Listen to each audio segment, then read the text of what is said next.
Hello everyone, welcome to the latest This Week in the Field with the Handyman in the Field. I am Dustin and we are covering 2 weeks.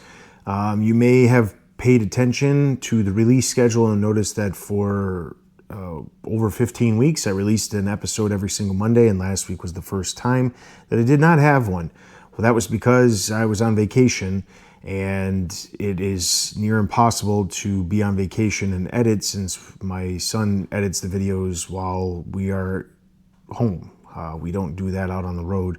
We don't have the computer to come with us to edit. So that said, kind of explained this in the past episode, so hopefully you knew that that was happening. I did have a video last Thursday, a new truck video talking about everything else that you can find in my truck outside of my main toolbox and my secondary toolbox that I did videos for in the past, so be sure to check that out. But we're getting back in the groove, and we are back to work this week, and we had a week off. I got to cover the week before vacation, and I'm going to cover the week of vacation, so let's jump right into it. Starting off with Monday, we had, it was me and one of my employees. We had a bathroom refresh. This basically consisted of taking out the existing countertop on top of the vanity, replacing that, replacing the faucet, the drain, and obviously the drain plumbing pipes coming out of the drain, going into the wall. It also included, let's see, what else do we do? We replaced the shower head and the pipe that protrudes outside of the wall. She wanted to switch from, if I remember correctly, I think she had, it's been 2 weeks, so bear with me. But the photos are up here if you're interested. I believe I think she had chrome, and we switched everything over to black. I know we switched over everything to black, but I can't remember if it was chrome or brushed nickel. Either way, entire trim kit got replaced. It's just trim. We're not replacing any valves or anything like that. We had new downspout. The only thing that we couldn't do was the actual tub drain. And the reason why was because the kit that I ordered, which is not available in stores, the threads did not match. And even by any sort of adapters that were available in stores also were not going to work. So we had to basically keep the old drain stopper in place and pass on that and then just basically direct her to a plumber to get that taken care of. But everything else was changed over and completed. The additional thing that we had at that location was I thought it was a coach light before I got there, and then I remembered that it was actually a standard light pole in the middle of her front yard. It stopped working, and she bought a brand new one and wanted it swapped out. So we swapped it out. Now the pole itself was connected to a photo sensor. If you're unfamiliar with what those are sensors that when the sun goes down, it recognizes that there's not enough light, and it flips on and relays acts as a switch for the light itself. Because we were in the middle of the day, there really wasn't a way of testing it, so we kind of left. Now we found out after the fact that the light was not working. It didn't have anything to do with what we installed. It had to do with this photo sensor. She assumed that because it wasn't working, that the photo sensor, she did not know it wasn't the photo sensor. And the problem is that testing, I don't typically have a multimeter with me when I'm doing repairs. I just replace whatever I'm supposed to replace. Now, if you run into a problem, you're in a problem and you got to fix that problem. Meaning, I could tell that there was power coming into the photo sensor. The photo sensor is not outputting any power to the light because it recognizes that there's light. I can cover it for a while, but some of them, they could have a delay of 30 minutes, and I can't sit there for 30 minutes waiting for the thing to turn on. So I just simply told her that if it didn't turn on, let me know and we would come back. Once we left, I think it was the next day, she reached out and basically said that it didn't turn on.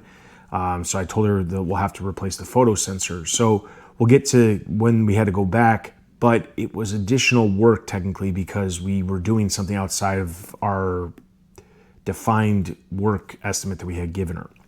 So the work that specific day came out to $9.55. After that, we headed over to and that was an existing client that I've done some other things for. The next one was a new client. She reported that she had some water leaking above her, or she had water drip marks above her entry foyer window, going down the wall above her entry door. So she wanted to figure out what that was being caused by. And then I told her it could be, caulking that's bad, but you really don't know what it is until you get on site.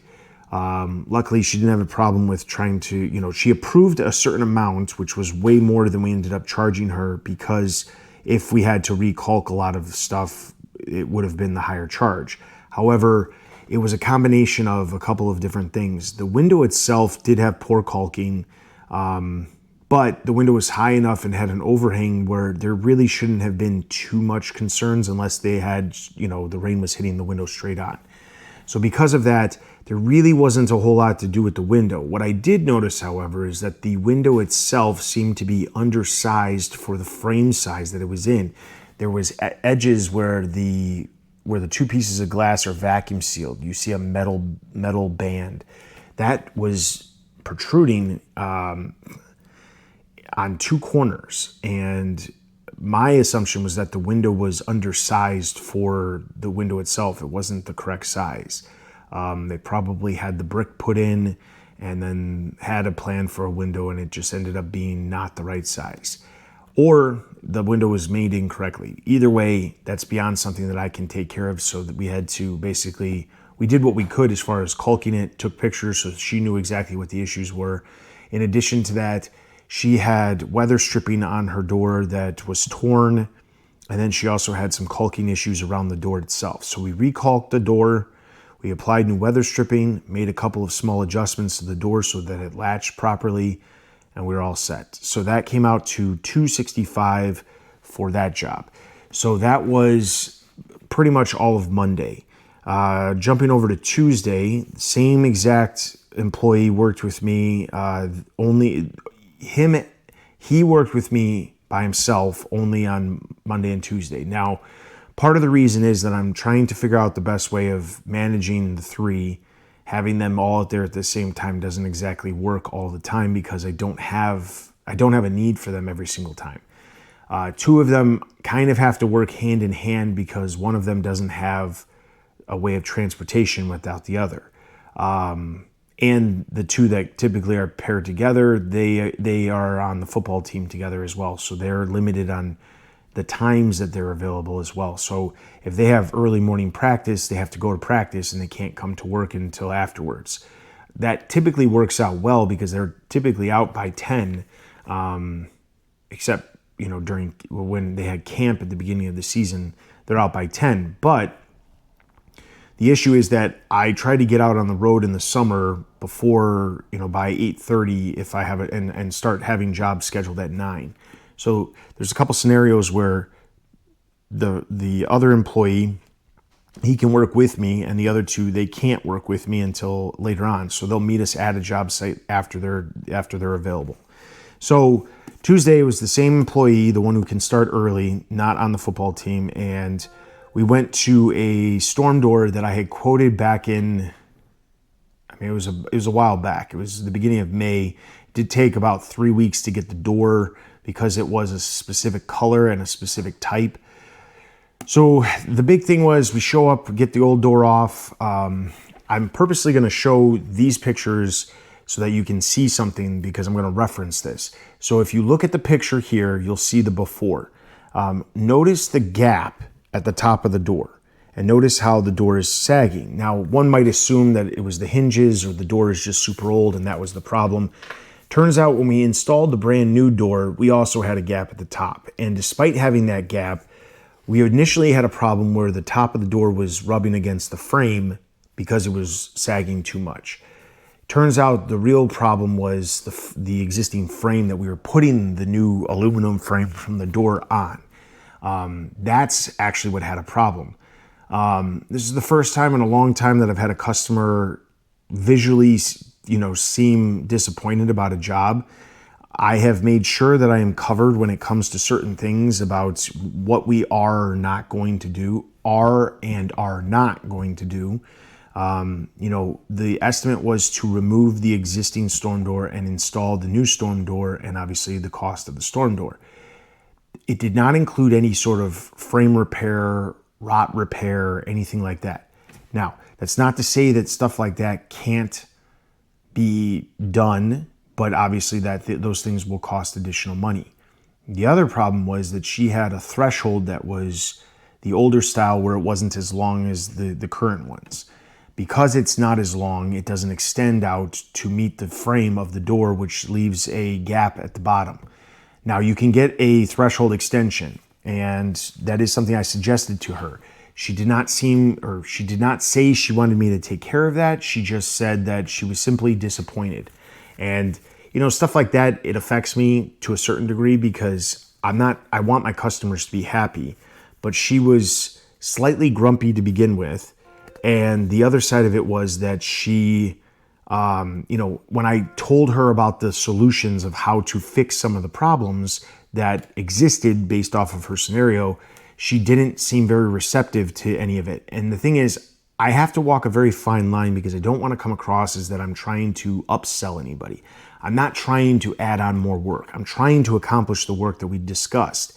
The problem is that when I'm on site and there's issues that arise, there's not very much I can do. The door was in place. If she wanted us to, potentially fix that gap, we'd have to either replace the entire one side of the frame of the existing door, or we would have to put in a brand new exterior door, which we're talking more money than what she was paying for the storm door.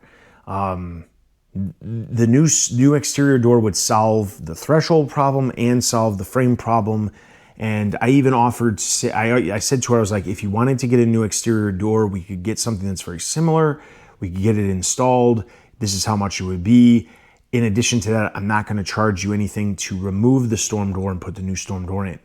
She didn't show any sort of reception towards that at all about whether or not she wanted to do it. It was just, that was that. So there wasn't much I could do, unfortunately, and it was an odd situation because it also was one of the first referrals I got from my business networking group, and I had to make a point to reach out to him and say something because I didn't want it to come back that I didn't do what I was supposed to do. Luckily, he was very receptive and basically said that there's a lot of issues at the house that need to be addressed, and she has known about lots of issues for a long time and just chooses not to do anything. So it seemed like, at least best case scenario was that, at least there's no blowback from that scenario. But when those situations happen, it's not something that I enjoy. I haven't had, honestly, one of those in quite some time. So that job was $800. After that, we went down to, we drove south where we had a scheduled screen door repair. This was a new customer. The customer contacted me a couple weeks ago, explained she had an Anderson door that had the self-retracting screen, and the screen was broke. So I had her send pictures, and she did an amazing job sending me the perfect pictures. She sent me the model. I was able to order the parts directly from Anderson, get her an estimate, never had to go on site to do a diagnostic, which all it really would have been was just getting that model number and getting a picture of what the issue was so I knew what parts to order.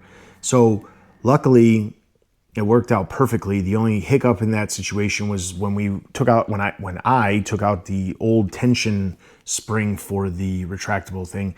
There was a plastic piece that the spring was so wound that it literally just like demolished my thumb. Now, it didn't actually break anything. It just, my thumb was sore for a couple of days. But yeah, be careful. The one thing that was interesting was the Anderson instructions for how to replace this.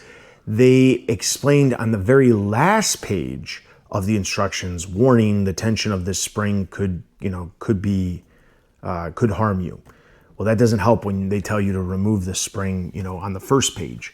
So if you ever run into that, be sure you watch that. So that was $254. That was with a discount applied for senior discount. After that, we ran over to a fence job that was for the property manager to take a look at a vinyl fence that had some panels that had popped out.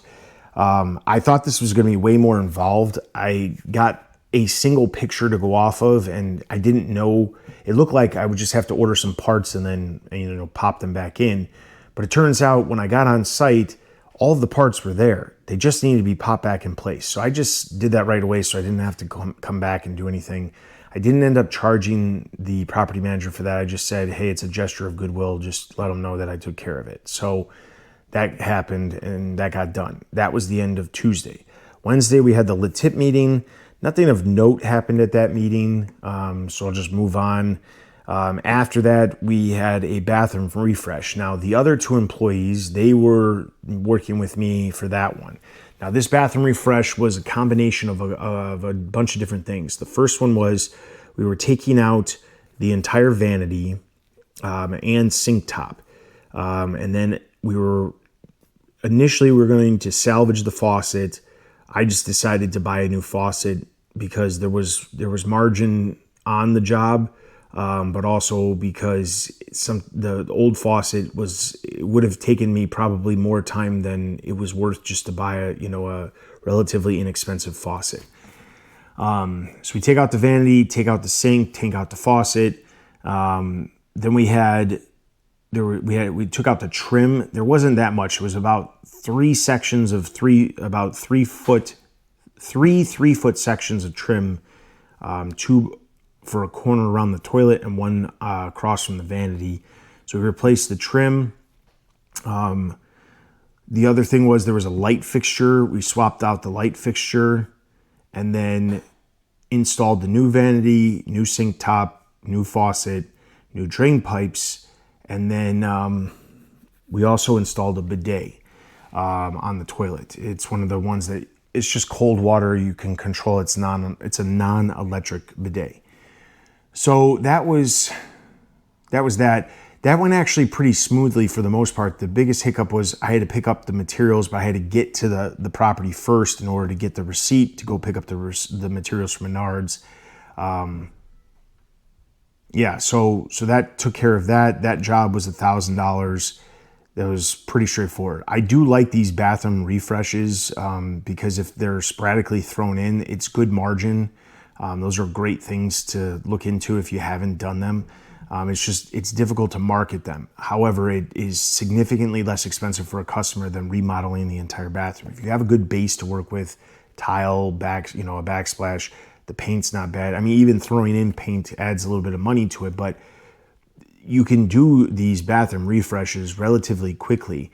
Paint does throw a hiccup into the timing of it because you do have to figure out you have to get everything to dry before you can put everything back in place, or you're going to have to be doing touch-ups a lot. But honestly, it would only add, in most cases, maybe 1.5 hours to 2 hours, depending on the size of the bathroom. So if you don't know what I'm talking about, shoot me a comment below and I'll give you a better idea of what those are. But it's basically just swapping out minor things. You could include a toilet. You could include a medicine cabinet. It's just, you're not really changing the construction of the room. You're not doing anything with the tub or the shower surround or anything like that. You're just maybe doing, trim swap outs and then putting a new vanity. Those people love those because they get something very quick and it's not like you're there for a long time. I did a really nice bathroom refresh a little over a year ago. Turned out amazing. Completely turned the bathroom from looking like a builder grade bathroom to a high quality bathroom. And all it really was a really nice vanity. There was some specific work because we added a heated bidet toilet, not just the bidet, but the actual Toto bidet toilet. And we added we removed the light fixture that was present and instead installed a mirror that lit up, and that just changed the entire look of the room. There was some other stuff that was involved in that room too, but most of it stemmed from there being some water damage on the ceiling from a previous leak from the bathroom above. But it was really nice. If I had pictures of it, I'd show you, but I don't think I did because that was well over a year ago, and I don't think I was having pictures at the moment. But the whole idea is bathroom refreshes can have good margin on them, and typically if you do enough of them, it starts to become really easy to do. So that, like I said, was $1,000. Jumping over to Thursday, we had the main work for the day was a move out punch list. Now this is a customer who previously it was about a month and a half ago, I think. I did some work for him, prepping certain things for the fact that he was planning on listing this house. Now the house was listed, the house was under contract, and they had a list of inspection stuff. And we're talking a huge variety of different things. You needed to clarify whether or not a sump pump worked because it typically is bone dry. There was fixing a breaker in the electrical box that was not seated correctly. I'm trying to think. There was a railing that needed to be replaced. There was 2 GFCI outlets on the outside of the house that needed to be brought up to code with in-use covers. There was a 3-way switch that needed to be replaced. We needed to install smoke alarms and carbon monoxide detectors throughout the entire house because the ones that were there were out of date. And also install ones in rooms that previously didn't have them installed. That was pretty much that was the bulk of it. There's a lot of different things. Obviously we threw some pictures up there, but a lot of it is it's very straightforward list of things that need to get taken care of. And there was also hinges that we needed. There was not self-closing hinges on the garage, the door leading into the garage. That was another thing. That again, punch lists are greatly profitable as well. Soon I will have profit margins for these individual categories because the thing is, there's not as much labor as you think, but when people are moving out of a house, they are in kind of a situation where they need you to move fast. You have to get done in a specific amount of time because it could hold up closing. They don't want to hold up closing. Now, I'm not saying charge them more than you need to, but they are much more willing to work with you if they're trying to get you on, if they want to get on your schedule sooner rather than later so that they don't run into issues with their closing. So that job was $1,450. Immediately after that, I actually sent the employees over to my mother's house to clean up a muddy mess from something she had. It was relatively simple, but that was just something that we were just going over. There was no cost associated with that. I helped her out with something, and then I had to jump over to an estimate that I was looking at for not work for me, but more of giving a price to, or getting a price to a person that was a referral from my Latip group that had some storm damage, and she wasn't real sure whether or not it was worthwhile to file a claim or not. So we took care of that as well. So that was an estimate. I knew that wasn't going to translate into any work because I knew just based off of the pictures that it wasn't work that I would perform. It was a lot of deck repair because a giant tree branch fell across her deck and demolished a bunch of her railings. So there was that. And then after that, I had my business coaching call, which, if I remember correctly, that day, it was generally about improving processes, things like that. Jumping over to Friday, we go back to the house in the beginning of the week that needed the photo sensor. I kept this price down because she obviously already did a bunch of work, and also it only took about 15 minutes. There was cost associated with the dimmer or the photo sensor, but for the most part, it was pretty straightforward. Luckily, I didn't say this before, but when we took out the light on Monday, there was a huge wasp nest in there, and we were dealing with wasps in general, trying to get this new light installed. So that, just added some, a certain level of stress to the situation as well. But luckily the wasps were all gone and they weren't in the new light, so it went straightforward. That was $75. Then immediately after that, we realized on the way back that I had a flat tire. My back right tire had a flat, so I needed to get that fixed. Now, it was a while ago, it was probably like 2 years ago. My old truck, I had a flat for the exact same tire. It was a screw that I drove over at some point, and I pushed it too much because I had to meet a subcontractor. And when I met the subcontractor, it was nowhere near where I am. It was a solid 30 minutes away, and then I had to drive back. And by the time I got back, the tire was practically gone, or like practically flat. I had filled it up multiple times with air, tried to get over to the tire store to get it repaired. On my way to the tire store, the tire was it was done. It literally got down to pretty much nothing. Now, luckily I didn't damage the rim or anything like that, but the tire was not salvageable because the walls of the tire had collapsed. This time around, I wasn't playing around. I didn't want to have a scenario where I was going to need to have the tire, fixed. So what ended up happening was we stopped, dropped it off at the tire store, went for some breakfast. And that day it was my son who was working for me, and he was the only one.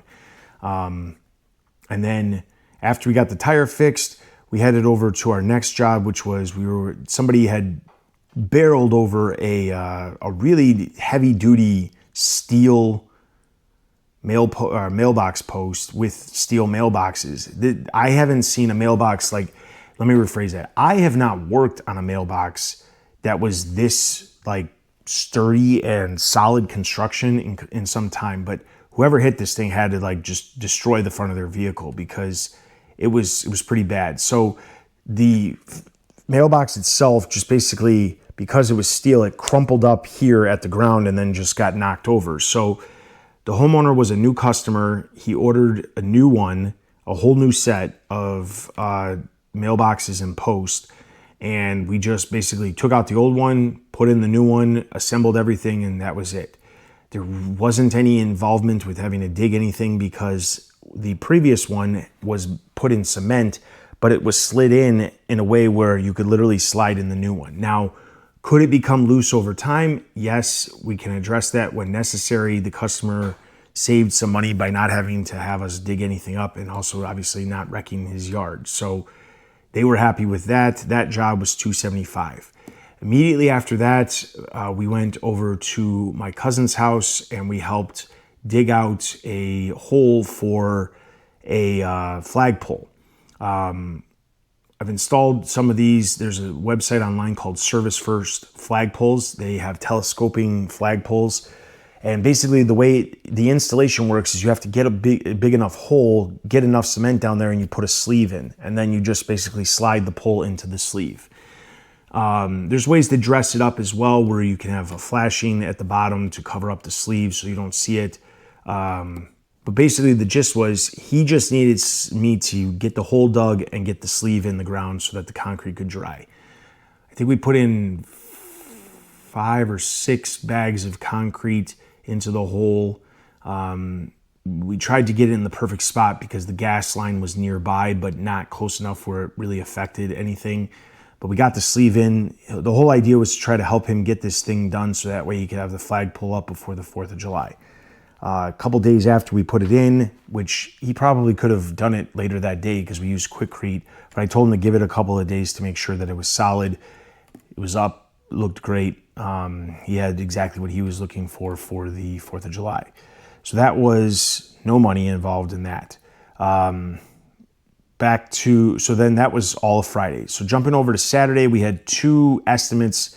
Again, I've been working a lot of Saturdays because getting some of these estimates in, it's been very difficult with the amount of work and juggling the employees. But not in a bad way, just so we're clear. It's not juggling the employees. It's juggling the employees so that when I have them, I'm using them. And it's not that they're just waiting on me while I sit at an estimate. So the punch list, this was an existing customer, and I've been to this property a couple of times. There was just a little bit of a laundry list of stuff. There's like a refrigerator bulb that needs to be replaced. They had a window well that needed to be cleaned out. They wanted some grab bars installed. Now, I haven't done any of this work. This was just an estimate to discuss everything. The other thing they wanted was a backup sump pump situation installed. So they wanted to discuss what they were actually looking for, because they had reached out before asking, if I could install it. And I've installed them a bunch of times, but it's more of, there's a lot of different features. If you want something that's maintenance free, that's a certain level of cost. If you want something that you can track on your phone to make sure you can see whether or not your power's out and your sump pump's working and it's working properly, and if you want a backup pump, you have to have that installed. So the thing is, like, it's just a matter of like figuring out exactly what somebody wants in order to make sure they get what they're looking for. So we did that. When I say we, it was just me that day. And then after that, we went over to a new customer who was a referral from somebody in Latip who had their ceiling cave in. They basically had, a couple years ago, insulation blown in their attic. And it appears that the attic crawl space, or the attic access space, is a very small spot. And when they went up in there, they may have stepped on a couple of pieces of drywall. Well, the problem is that when they stepped on the drywall was being held up by nails, not screws. So instead of popping a hole in it, they just made the ceiling slightly sag. Recently, they had some work done. The customer believes that there were some vibrations that occurred that made it worse. But basically, the master bedroom ceiling completely caved in and everything fell into the room. In the other bedroom and the dining room, the ceiling is sagging really, really bad. So we're basically looking at a project management type situation with this, where I'm going to just oversee the project and make sure that all of the work that needs to get done gets done.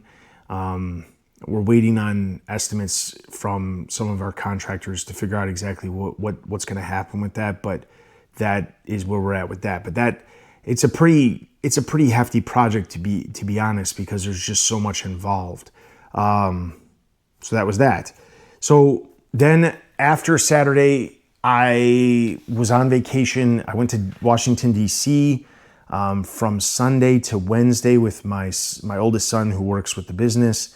My employees were also on vacation the exact same time. It just worked out. It's slightly convenient when you have one of your employees. So part of the reason we take vacations when we do is because it doesn't conflict with my son's football. His football, he has 2 weeks off every summer, typically the week before 4th of July, and then the week, I think it's like the first week of August. So we try to plan our vacations according to that. Well, conveniently, because one of my other employees is also on the football team, his parents also try to plan their vacations around the same time. So it works out that, instead of just saying, sorry, I don't have any hours because I'm going to be gone and we can't work, they're also on vacation. So that works out well. I mean, there's not a great scenario. The employee who's not on the football team, he also happened to have something planned with his family anyway and was going to request time off regardless. So it worked out well. Now, of course, calls still come in while you're gone. So you still have to field calls. You still have to field messages and things like that. I did try to spend a good chunk of time trying to catch up on some of the stuff that I was behind on, try to get certain things moving, order some materials for various jobs that need things ordered.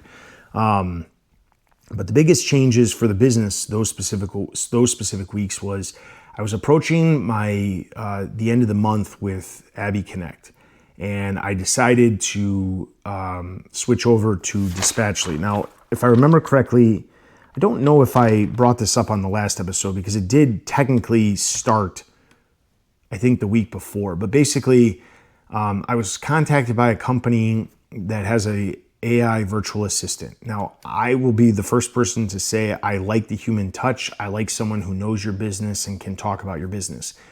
Unfortunately, Abby Connect did not provide what I was looking for. They definitely provided the human element, but the problem that I noticed is that there was too many receptionists that were fielding calls that they would give incorrect information, almost as if they were giving information for a different company. No matter how much feedback I gave about those things, it didn't really feel like that was the focus. They tend to focus on my complaints regarding hold times and answering times more than they would how they were retraining and seeing those moments of retraining actually occur. Now, the AI one, you also have to train. So there is onboarding with that. But I spent an evening that week dialing in this system, and it worked pretty well. There were some kinks that we had to work out that, as calls came in, I could understand that there were some things that we needed to fix. As those things needed to be, as I recognized those things, I would address those with the company who set it up. Luckily, they were very helpful with trying to make it work the best way it could, because obviously it's for their best interest to make it work for me so that it continues to work. So while this is a temporary situation, I have to figure out something, because I would love to have somebody who is knowledgeable about the business, who works for the business and knows the business inside and out. However, I can't afford to hire somebody, to man my phones nonstop. So what I probably am needing to do is look for a office assistant, office manager, I don't know, however you want to phrase it, and have them be salary, but just basically they can work from home. They just need to pick up the phone and they need to be familiar with the business. Honestly, that's probably the best option, because that person, as time progresses, will learn about what's going on in the business and understand how to field certain situations. But for now, I'm using the AI one. I can already see that there's a certain level of some customers do not want to interact with the AI. As much as I would love to sit there and say that's, unfortunate, it's not, because if they have a problem dealing with that, they may have a problem sending me pictures through text messages. They might have a problem, approving estimates via email. If they're hesitant about technology, they might not be the best customer for me. Long term, that is not my goal, but right now, especially now when I'm busy, it's not something that I need to focus on, trying to figure out how to make sure that the customers who are calling, who are new, are actively trying to get work done. I've had a lot of different ways of people onboarding, whether it be phone calls, text messages, online, contact forms, and I need to make sure that they're all in the right spot. So there's that. Once I got back from DC, the next day we left, the rest of my entire family, my 3 kids and my wife, and I left for Indiana to go to my in-laws for basically the entire rest of the week/weekend over the 4th. And while I was there, I dialed in the AI virtual assistant a little bit more, still continue to try to get caught up on certain things. One thing that I learned about during one of my business calls was this thing called Trello, Trello. And I don't know how they make money, because they do have paid versions, but I haven't figured out what the advantage of the paid version is, but I have a free version. If you've ever seen somebody with Post-it notes and they have like a big whiteboard and they have their Post-it notes in different categories and you adjust things around to put them where they need to go so that you can keep track of things, kind of like a pipeline of leads that are coming in, or a job pipeline of like where the jobs are at, if there's materials ordered, if the materials need to be ordered, if the materials have arrived, if a job needs to be scheduled. So I created one to track these things, because I have too many times where I forget about something. Jobber does a great job of showcasing some of the things or showcasing what you have on your home screen. The problem is that I've noticed that some things you don't necessarily see. New requests, which is like a new referral coming in, gets the focus. But if you've already done an assessment, but yet you haven't put together an estimate for it, it's not as big, it's not as focused. When you click the new requests, it shows you just the new requests. It doesn't show you all of your requests that are pending. So in those situations, I need to be able to track that. The other side of it is my phone. I get on average, 20 to 30 text messages a day from maybe 10 different people. And the problem is that if I'm not tracking those text messages, something could fall through the cracks. An office manager obviously could do that. That would be great. However, in the meantime, I need to be able to track this stuff so that things aren't falling through the cracks. I don't want to have a customer who's waiting on something because I forgot to order materials 3 weeks ago, and that's what the holdup is. So with all of that being said, that's what happened over the last couple of weeks. So over 2 weeks, the combined total for the week was, for the 1 week. The 1 week that I actually had worked, the combined total was $5,074. Now, the more interesting number specifically is the number for the entire month of June, because we also have that. So for the month of June, which included technically 4 total weeks, even though there was 4.5 weeks because of how the month ended, The total month of June was $19,765 in revenue. By far one of my better months. And that's, obviously I want to see that. I want to see the growth happening. I want to see that stuff. I want to see, one, the employees allowing me to get more revenue, because otherwise it doesn't make any sense to have the employees. I said this multiple times before, but this is kind of like a test run. If I can afford the employees and they're not even bringing me necessarily individual revenue because they have to work with me to do revenue, I can take on a certain level of jobs that require more time because they're there to help me.